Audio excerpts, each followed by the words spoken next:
নমস্কার সারণীজি, সকলকে স্বাগত। আজ আমরা এমন একটা জায়গায় এসে পৌঁছেছি যে মানুষটির কাছে আমরা এসে পৌঁছেছি উনি এই বাঁকুড়া জেলা তথা আমাদের এই জঙ্গলমহল এলাকার স্বনামধন্য একজন চিকিৎসক তথা ডক্টর ম্যাডামের কাছে এসে পৌঁছেছি।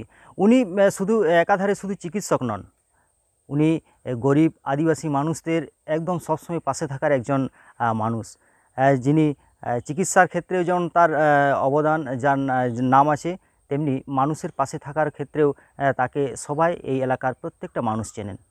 সেই মানুষটি এই আজকের এই আবহে অর্থাৎ একটা রাজনৈতিক পরিস্থিতি বলুন বা বর্তমান প্রেক্ষাপটে আদিবাসীদের অবস্থার ক্ষেত্রে বলুন, এটা তিনি কিভাবে দেখছেন বা তাকে যারা পছন্দ করেন, তার কথা যারা শোনেন, তাদেরকে তিনি কী বার্তা দিচ্ছেন, আমরা তার কাছে একবার গিয়ে কথা বলার চেষ্টা করব। নমস্কার ম্যাডাম, সারি নিউজে আপনাকে স্বাগত জানাই। আপনাকে তো প্রত্যেকটা মানুষ, এই এলাকার মানুষ, বিশেষ করে আদিবাসী মানুষ আপনাকে প্রচণ্ডভাবে সম্মান করে এবং আপনার কথা শোনেন। আপনি আজকের দিনে বিভিন্ন জায়গায় লিফলেট প্রচার করে মানুষকে সচেতন করছেন, এই বিষয়ে যদি আপনি সবার সামনে একবার বলেন। নমস্কার, আমি ডাক্তার নায়ার। আমি রানীবাঁধে বিগত 25 বছর ধরেই আছি ডাক্তারি করে। কিন্তু ইদানিং দেখছি যে ডাক্তারি করা তো শুধু চিকিৎসা বা ওষুধ দেওয়া নয়। একটা মানুষকে সুস্থ রাখতে গেলে তার যেমন ধরুন পানীয় জল, তার ভালো খাবার, তার শিক্ষা ব্যবস্থা, তার প্রাথমিক চিকিৎসা ব্যবস্থা, এই সব নিয়ে একটা মানুষ সুস্থ থাকে। আজকাল দেখছি দৈনন্দিন দিনে মানুষের হয়রানি প্রচণ্ড বেড়েছে। এই আধার কার্ড, এই ব্যাংক কার্ড, এই ব্যাংকে পাসবই, এই অফিস সেই অফিস, মানুষ প্রচণ্ড ছুটোছুটি করছে। এই হয়রানি এই ইদানিংকালে খুব যেন বেড়েছে। তাই মানুষকে সুস্থ রাখার জন্যে আমি আজকে এই লোকসভা ভোটের ঠিক প্রাক্কালে আমি একটি লিফলেট বার করেছি। সেখানে লিখেছি যে বিজেপি হটান, নয়তো আমরা সাধারণ মানুষরা শেষ হয়ে যাব। আমি আমাদের গ্রামবাসীদের এই সুস্থতা বজায় রাখার জন্যেই এইরকম একটি প্রচেষ্টা শুরু করেছি। আচ্ছা ম্যাডাম, আপনি যে আওয়াজ তুলেছেন সেখানে বিজেপি বিরোধী আওয়াজ তুলেছেন, কিন্তু এত পার্টি থাকতে সেখানে আপনি বিজেপি বিরোধী আওয়াজ তুললেন, এটা কি কোনো একটা নির্দিষ্ট দলকে সুবিধা করে দেওয়ার জন্য নয় কি? আজ যে কটা সংসদীয় দল আছে তাদের কোনো কাজগুলোই আমাদের সমর্থনযোগ্য নয়। এই আজকে রাজ্য সরকার আদিবাসীদের এবং গরিব মানুষের ওপরে যথেচ্ছ অন্যায় অত্যাচার করছে, কিন্তু একমাত্র বিজেপি সরকার এই সংবিধান পাল্টানোর কথাটা তুলছে বারবার। আমাদেরকে বলা হচ্ছে যে নতুন আইন পাল্টাচ্ছে, আবার পুরনো পুরনো আইনগুলোকে পাল্টে দিয়ে নতুন নতুন আইন আনছে শুধু মানুষের কণ্ঠরোধ করার জন্যে। আমরা যে ভারতবর্ষটাকে চিনি সেটা বহু ভাষা, বহু ধর্ম, বহু রকম জাতির মানুষ সেখানে বসবাস করে। আজ বিজেপি সরকার এই বহুত্বটাকে অস্বীকার করতে চাইছে এবং তারা এই হিন্দু রাষ্ট্র করে এই হিন্দি ভাষাটাকে আমাদের ওপরে যেন চাপিয়ে দেওয়ার চেষ্টা করছে। এই দেখো তোমরা এনআরসি সিএএ আইন এনেছে, এনে ধর্মের নাম করে আমাদের নাগরিকত্বর কথা বলছে। সেখানে মুসলমান ধর্মটা একেবারে বাদ দেওয়াই হলো। এবার ইউসিসি বিল আসছে, ইউসিসি বিলে আবার আদিবাসী এবং যে সকল জনজাতি আছে তাদেরকে কণ্ঠরোধ করার একটা বিশাল ষড়যন্ত্র চলছে। বিজেপি সরকার আসার পর প্রথমেই তারা করলো কি, নোটবন্দি করে তারা গরিব মানুষ এবং ছোট ব্যবসায়ীকে একেবারে শেষ করে দিয়েছে।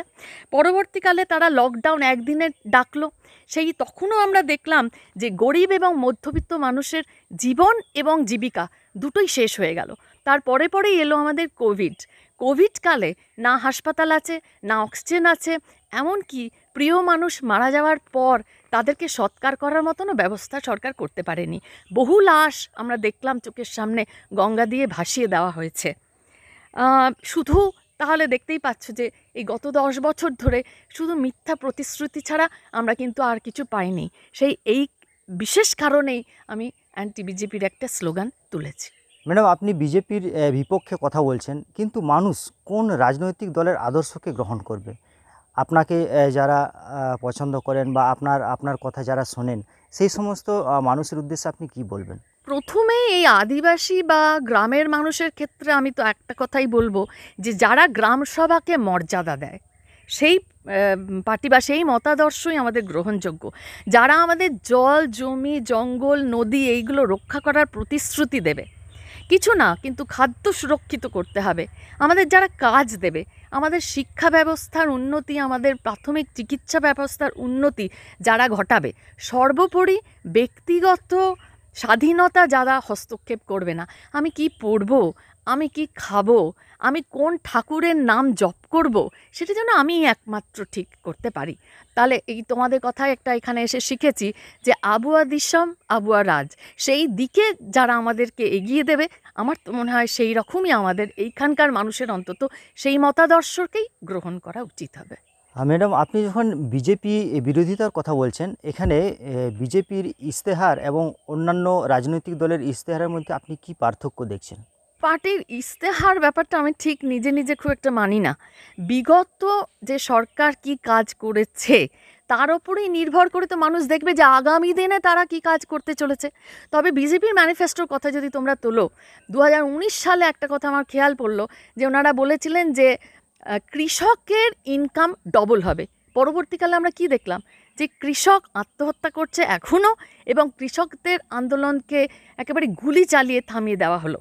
এইবারে 2024 সালের ম্যানিফেস্টোতে তারা প্রথমেই বলেছে যে মহিলাদের যথাযথ নাকি তারা সম্মান দেবে, অথচ মহিলাদের ধর্ষণ করে, মহিলাদের পুড়িয়ে মেরে সেই ধর্ষণকারীদের মালা পরিয়ে মিছিল করাচ্ছে। তাহলে এইটা কতটা আমাদের বিশ্বাসযোগ্য?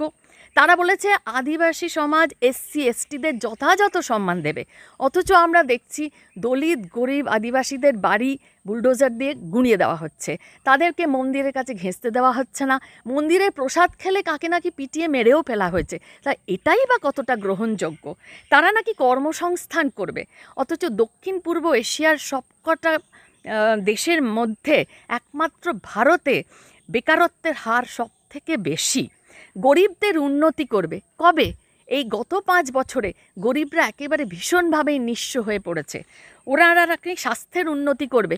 কটা হাসপাতাল হচ্ছে, কিভাবে আমরা সেটা চোখে দেখছি। চারিদিকে তো শুধু মন্দির গঠনই হচ্ছে।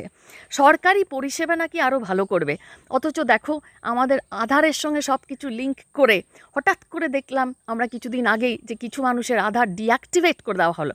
তার মানে কি আমাদের নিজেদের টাকা যেটা আমরা জমা রাখছি, আমাদের নিজেদের অধিকারগুলো, সেগুলো পর্যন্ত ওরা হনন করতে অসুবিধা হবে না ওদের। শুধু মন্দির মন্দির এবং এই ধর্মের নামে মানুষের মধ্যে যে একটা হানাহানি, কাটাকাটি, সেইটি শুধু আমি চোখের সামনে দেখছি যেন বজায় থাকবে। এই ম্যানিফেস্টো কি তাহলে একেবারেই বিশ্বাসযোগ্য? ওদের ভাষাতেই বলি, আজ যেটাকে ওরা গ্যারেন্টি বলছে, আজ তো ভোট হয়ে গেলেই সেটি জুমলা হয়ে যাবে। এ তো আমরা আগেও দেখেছি। তাহলে মানুষ, ওই জন্যই আমি মানুষকে এই সতর্কবার্তা দিতে খুঁজছি। ম্যাডাম, আপনি এত বড় একটা শক্তির বিপক্ষে কথা বলছেন, যে শক্তি সারা ভারতবর্ষ চালাচ্ছে এবং পশ্চিমবঙ্গ রাজ্যে তাদের একটা বিশাল শক্তির উত্থানও ঘটছে দেখা যাচ্ছে। সেই জায়গায় আপনি একজন বলা চলে একমাত্র ব্যক্তিত্ব হিসাবে আপনি সরাসরি বিজেপির বিপক্ষে কথা বলছেন। এটা আপনি ভয় পাচ্ছেন না? মানুষের যখন পিঠ দেওয়ালে ঠেকে যায় তখন আর ভয় পাওয়ার কোনো রাস্তা নেই।